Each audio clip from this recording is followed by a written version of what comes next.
And in my view, the workforce will be made by people. The attractive workforce will be made by people who speak multiple languages, who worked in multiple countries, with diverse skill sets. Like, I know this. Okay, you have 4 degrees and you know a lot of stuff. That's good. In the end, it's great to define what you are, or a combination of all those degrees. But you gotta play with all the things you know.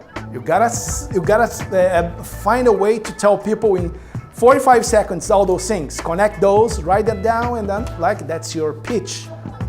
When you talk to a group, for example, or talk to a person, and that person is just looking to you, engage, you just have to hand over and everything. So if you realize that was one look to the side, it's fine. But then look it again. Okay, we're not in the same pace, there's something going on. And you start checking different signs. You check the feet.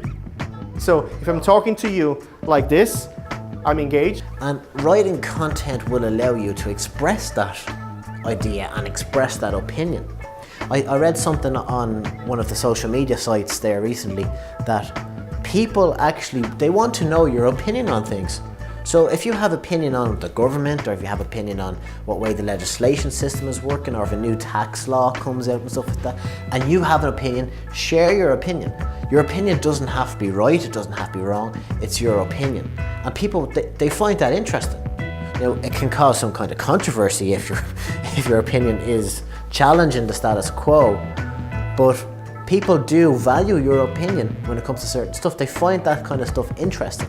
So when you write content, it gives you a chance to express that idea.